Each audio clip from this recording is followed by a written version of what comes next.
Andy, a point on the road away to Scunthorpe. What are your thoughts? I thought, to be honest, first half we weathered a little bit of a storm, and then we changed our shape at half time and we looked dangerous until the last 10 minutes when they scored. I thought it was a really good game, to be honest. I mean, this place is bouncing today. They've had an upturn in fortunes around the place, and I'm glad for them as a club because it's tough. And I thought 1-1 really was a fair result, to be honest. We could have won it, but at the end we was hanging on, and then we could have won it again. So it was a really good game of football. The pleasing thing for me is that dressing room in there is really disappointed they haven't won today.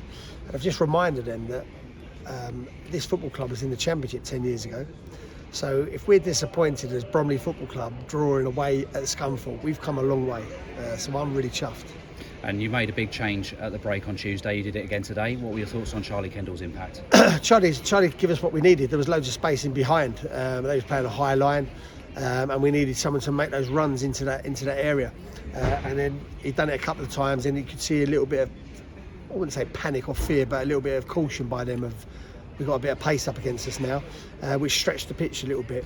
So that was the reason for that, and I felt it worked. I thought Charlie injected a little bit of energy and pace up there.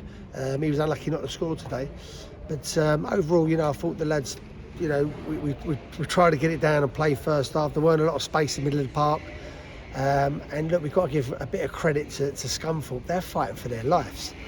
They've had a really good week of new ownership, and they've got a win. So we've just called probably at a bad time for us, but a good time for them. And fair play. It's a good point for us. And Kendall involved in the build-up to the goal. It was a brilliant ball from James Vennings, and Michael Sheik couldn't miss for his third goal in 3 games. Yeah, I mean, the move was really good.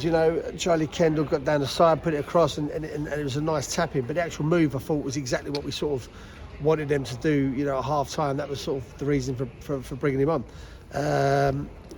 But there was a few chances, either end. But it was actually quite an entertaining game. They looked dangerous. First half I thought they looked really dangerous, and they caused us, a few problems.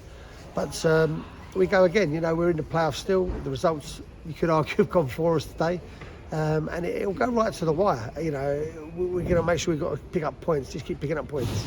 And Rhys Cook, despite all the pressure, relatively untested through most of the game, but what a one-handed save right at the end. Yeah, that was a great save by Rhys at the end. Actually, I need to go in there and say to him, well saved. It's probably why he's looking at me to mention that.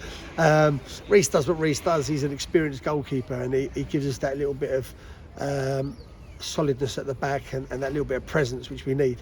I thought there was a lot of good performances out there today, and I felt that I think we're on a good little solid run at the moment. If you take the Wrexham game out of the way, we're looking like a Bromley of old. And let's talk about the away fans. We talked about the home fans, brilliant from all that travelled to them. Unbelievable, our fans. I mean, I kept seeing all the tweets of people driving up 4 hours, 10 minutes, 4 hours, 30 minutes. It amazes me, and it's really important, that we let them know how appreciative we are of that, because they were brilliant today, weren't they? I mean, their fans at home here, it was a great atmosphere, I thought, for a game of football. But our guys down that end, brilliant, and hopefully they go home and probably a tad disappointed, but I think we should look at ourselves as a football club that's come a long way if we're disappointed of drawing at Scunthorpe. Back home next week against Maidenhead United, they had a good result away to York City today, winning 2-1. Yeah, Maidenhead never could be easy, are they? Alan Devonshire knows this league inside out. So we've got a good week ahead of us now of sort of getting our work done and making sure we're ready for when Maidenhead come next Saturday. Andy, thanks for your time. Thank you.